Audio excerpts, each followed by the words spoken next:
quero tomar nesta noite um personagem da Bíblia muito conhecido, que foi Jó. Mombrana diz que este patriarca, ele foi como somos hoje. E, de certa maneira, isto nos conforta, mas também nos responsabiliza. Pensar assim: sou como Jó. A minha fé deve estar no nível de fé de Jó, a ponto de que quando Satanás foi lá visitar a Deus, ele poder ter confiança em olhar para Satanás e dizer assim: olha lá, aquele lá é meu filho, aquela lá é minha filha.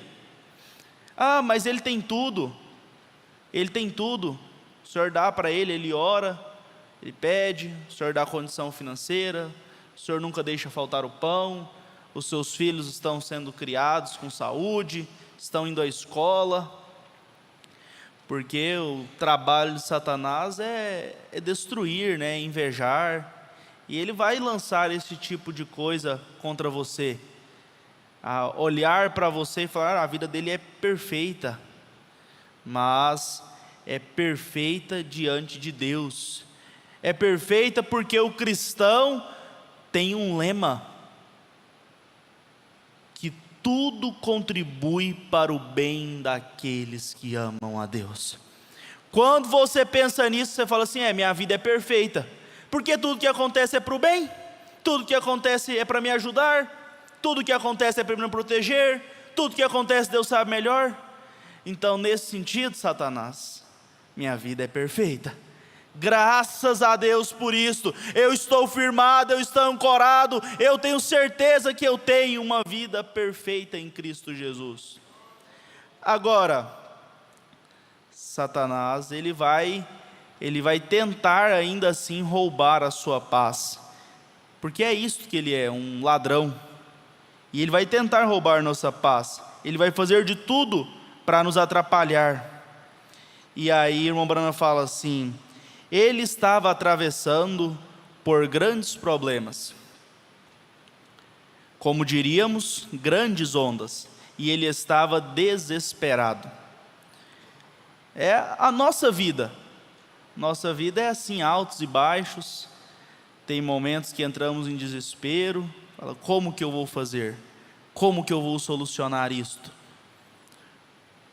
O médico diz que não tem mais solução. Ou às vezes você só está ali na sua casa assentado. Isso acontece muito na vida dos pais, está ali assentado aí na sua casa, quando você depara com seu filho, ele começa a passar mal, começa a sentir dores, começa a chorar, começa a ficar em desespero, e aí o coração do pai e da mãe aperta, e você fala assim: e agora? O que eu faço? Mas nós vamos ver o que fazer. Se você nesta noite está diante dessa situação, se perguntando: o que eu faço agora? Diante de tantos problemas, diante de tantas lutas, o que eu faço? Por muitos dias ele ficou assentado em um monte de cinzas, e estava tentando encontrar palavras para com elas se consolar, tentando encontrar algo que lhe desse coragem, e algo que fosse um conforto para ele, enquanto ele via a sua vida se desvanecendo. Agora, nós passamos por estas situações, todos nós passamos, nós não estamos imunes a isso, e eu creio que hoje estamos todos reunidos aqui para algo como aquele mesmo propósito. Você conectou, você veio com este propósito de encontrar uma solução para este problema, para algo que está te afligindo. Nós temos nossos problemas, nossas altas e baixas, nossos momentos ruins, e nossas enfermidades, nossas dores de cabeça e decepções. Mas lembre-se, é no meio de todo aquele problema que Deus vem socorrer. Uma vez um pastor pregando aqui, ele falou assim: você quer ser muito abençoado? Aí a igreja disse, acho que foi até no encontro, a igreja disse: amém. Aí ele falou assim: cuidado, porque então vem muita luta, vem muita prova, vem muita dificuldade, porque só assim você pode ser muito abençoado. Então Jó foi prova disso, de que quanto mais luta, mais dificuldade, mais enfermidade, mais problema, mais bênçãos, mais você vê Deus operando na sua vida, mais você vê o agir de Deus. Nós lembramos que antigamente o acesso aos recursos era tão escasso que as pessoas tinham mais conexão com Deus. Morava lá na roça, na fazenda, para chegar um médico lá era difícil. Então era necessário ter um apego com Deus. Era necessário naquele momento de madrugada você orar e falar: Senhor, tenha misericórdia. Agora nós estamos muitas vezes acostumados a correr, não que não tenhamos, que ir ao médico, mas estamos acostumados a correr e tomar o remédio, correr, e esquecemos que na verdade quem faz aquilo funcionar é Deus. O remédio ele faz a mecânica, mas quem cura, quem faz o milagre é Deus do mesmo jeito. Então nós não podemos esquecer nunca de, mesmo nas menores dificuldades, mesmo naqueles momentos, você poder invocar o nome dEle. Agora, chegamos a um ponto que pensamos: por que passamos por estes problemas? O que faz estas coisas virem? Por que deve um cristão alguma vez ficar atordoado?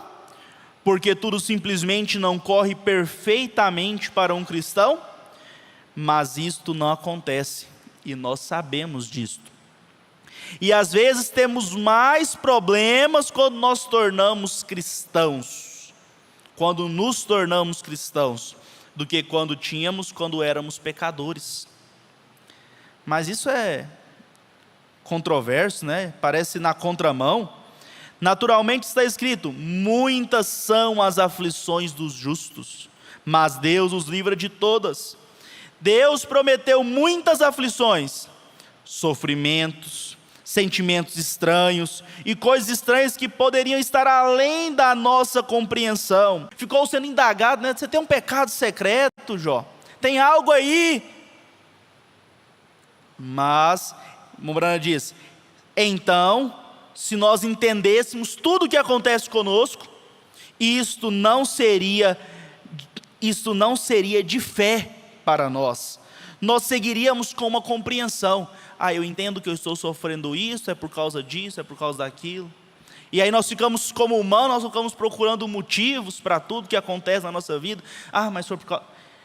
E às vezes normalmente não precisa de explicação, precisa de fé, precisa de véu adentro para poder compreender que isso é propósito de Deus, e Ele sabe melhor, e Ele está cuidando disto. Mas nós o fazemos, e nós temos isto, e cremos em Sua palavra pela fé, que isto produzirá alguma coisa boa para nós. Se pudéssemos agarrar aquilo hoje, se pudéssemos agarrar todos os nossos problemas, e nenhum de nós está imune a eles, e se pudéssemos imaginar que aquelas coisas são para o nosso bem, ler a história de Jó, ler a história desses homens na Bíblia, é bom, é bonito, ver como tudo termina bem, mas quando somos nós sendo levados no forno da aflição, quando somos nós sendo testados, sendo batidos como ouro, aí começamos a ficar nos perguntando, questionando, e está escrito na Bíblia, 1 Pedro 1,7, as provas que vêm sobre nós são mais preciosas do que o próprio ouro, pois é Deus nos dando estes testes, depois que nós nos tornamos sua propriedade, nossa confissão e nosso batismo, ou nossa promessa para andarmos em vida para Ele, então cada prova que vem sobre nós é para nos aperfeiçoar para a sua glória. Irmãos, quando que Abraão poderia ter uma experiência como a que ele teve lá no Monte Moriá? Lá na cabana, depois de ter passado por toda a prova de fé que ele passou, esperando tanto tempo um filho, ele nunca poderia chegar ao nível de fé que ele chegou, sendo chamado de pai na fé, se ele não tivesse sido levado ao Moriá com seu filho, se ele não tivesse tido aquela experiência com Deus. Então é necessário que nós tenhamos as nossas experiências com Deus. Irmão Brana diz em uma de suas mensagens, falou assim: quando um pai cria um filho, as experiências daquele pai vão levar aquele filho até um certo instante. Então as experiências, a fé, levam um filho até aquele instante. Aí você se batiza, você vem à igreja, e as experiências do seu pastor vai levar você até mais um ponto. Você vai mais um pouquinho, vai crescendo na fé, ouvindo as experiências que o seu pastor traz. Mas existe um ponto crucial na vida do cristão, onde ele só poderá chegar ao nível mais alto de fé, se ele próprio provar as suas experiências. É para nos trazer a um lugar onde Deus pode fazer a si mesmo mais real a nós do que ele já era antes da prova chegar. Irmãos, vamos pensar um pouco mais nisto, quando nós estivermos enfrentando as dificuldades da vida. É Deus se aproximando de mim, é o carinho, é o amor de Deus para comigo, e mais, são as respostas das minhas orações. O pastor Joaquim Gonçalves leu em um programa de rádio uma poesia que dizia assim, pedi a Deus para ser forte, a fim de executar projetos grandiosos. Ele me fez fraco para conservar-me humilde. Pedi a Deus que me desse saúde para realizar grandes empreendimentos, e Ele me deu a doença para compreendê-lo melhor.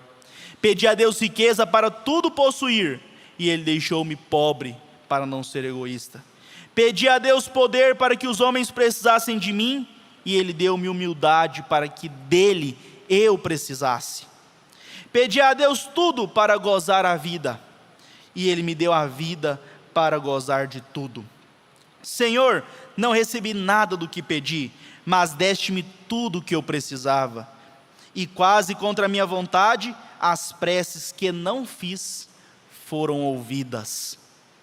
Então, quando nós passamos pelas dificuldades, pelas lutas, no final são as nossas orações sendo respondidas por Deus. É Deus nos levando a um nível de fé mais alto. É Deus nos mostrando que como filhos nós somos capazes de vencer. Nós somos capazes de lutar, porque Ele nos deu o que há de maior para dar a um filho. O irmão Brana fala na mensagem Revestidos de toda a armadura de Deus, que um presidente dos Estados Unidos disse assim, que é em tempos de paz que se prepara para a guerra. E você, como um cristão, deve estar pronto para a guerra, porque o irmão Brana diz, Deus te deu a maior arma que Ele poderia te dar. Ele te deu o Espírito Santo, e isso é uma bomba atômica para Satanás. Olha, você olha no mundo geopolítico atual, e você vê que ninguém tem coragem de mexer com um país que tem bomba atômica. Falou que tem bomba atômica, peraí, vamos conversar, vamos rever, não precisamos de guerra. Mas sabe, você tem a bomba atômica espiritual na sua vida, e Satanás tem que ter medo de nós, tem que ter medo de você. Ele tem que ter medo porque você está revestido da autoridade de Deus. Você está como aquele guarda de trânsito uniformizado. Não importa o seu tamanho, não importa a sua beleza, não importa se ele é um homem respeitado em casa, se ele é amado. Mombrana diz, quando ele levanta a sua mão, os carros têm que parar.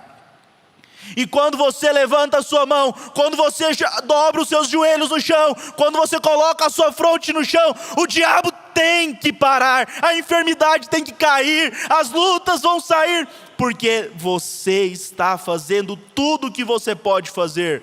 O irmão Brana diz: quando você faz tudo o que está ao seu alcance, Deus se torna responsável por você. Ele tem que honrar a palavra dele.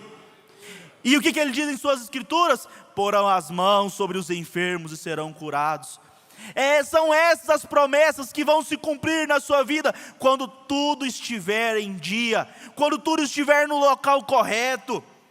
Jó tinha essa convicção, ele tinha feito um inventário pessoal, e ele tinha visto em sua vida que não havia erros. Ele tinha oferecido holocausto pelos seus filhos, ele tinha oferecido holocausto por ele, pela sua família, estava tudo certo. Agora, vamos ver aqui um pouquinho na mensagem Ouvi, mas agora vejo. Irmão Brana falando um pouco mais sobre Jó. E recordem, parágrafo 80, ouvi, mas agora vejo. E recordem, Jó não tinha nenhuma Bíblia para ler em seu dia. Não, ele simplesmente foi pela inspiração. Ele era um profeta a quem a palavra do Senhor chegava. Ele tinha somente que ser inspirado, porque ele conhecia a sua posição, que ele era profeta de Deus. Você conhece a sua posição nesta noite como noiva do Senhor Jesus Cristo, como filho de Deus, batizado, remido, lavado no sangue do Cordeiro, que ele colocou o seu nome no livro da vida do Cordeiro desde antes da fundação do mundo? Você reconhece a sua posição como um cristão selado, cheio do Espírito Santo? Agora, a única coisa que tinha que acontecer era a inspiração atingi-lo. Então ele sabia que o que ele dissesse aconteceria, porque era por inspiração de Deus. E isto é o que a igreja, se está em ordem, isso tem a mecânica pronta. Isso apenas necessita da dinâmica. Então, nesta noite, se prepararmos a mecânica, tivermos nossos corações corretos, as coisas que podemos fazer, seguirmos cada palavra, segui-lo no batismo, segui-lo em cada ordem que ele nos diz para cumprir, deixar cada mecânica pronta e nos colocar ali, então estaremos prontos para a dinâmica chegar. E somente Deus pode fazer aquilo, e isso é deixar cair em seu